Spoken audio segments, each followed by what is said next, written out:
I want a vaginal birth. So my water broke, but labor hadn't started for me. Like I didn't have contractions. Nothing was happening. I was fine. And they say to me, okay, you need to come in because now that your water has broken, you've got like 24 hours before we will need to get the baby out because of infection. We get to the hospital and the lady wants to double check and that my water did break. So I do what? My third membrane sweep. Because she must now see whether it's true, whether my water did break, if everything's fine. She confirms that, and then they admit me. And then nothing.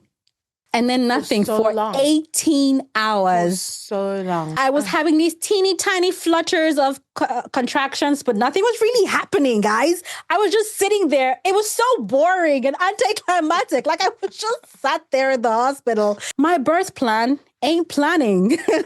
Second doctor had come in to tell me that labor wasn't progressing for me. And every time they tried to increase how much Pitocin they gave me to induce labor, my baby's heart rate was dipping. We're leaning into territory of possibly putting the child at risk.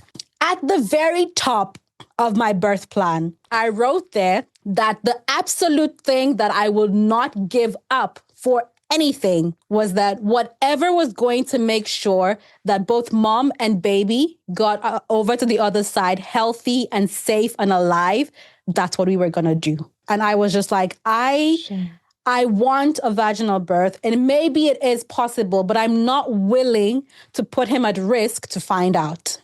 And so at that point, I gave in. I was like, okay, fine, it's fine. We're going to have to do a C-section because I wasn't having contractions. Nothing was progressing, you know. The atmosphere is not what I wanted, but then they put on music. Everyone's chatting. It's fun. It's vibes. And then he shoots me with something. I do not know what that man gave me.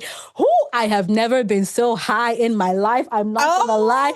It felt so good. It was not the birth plan that I had in mind or what I wanted at all. And I'm not trying to glorify a C-section, but I'm just saying it's not always in your control. I don't want you to go into the experience thinking if it doesn't play out the way that I want, then my birth experience is ruined. You can still have a good time.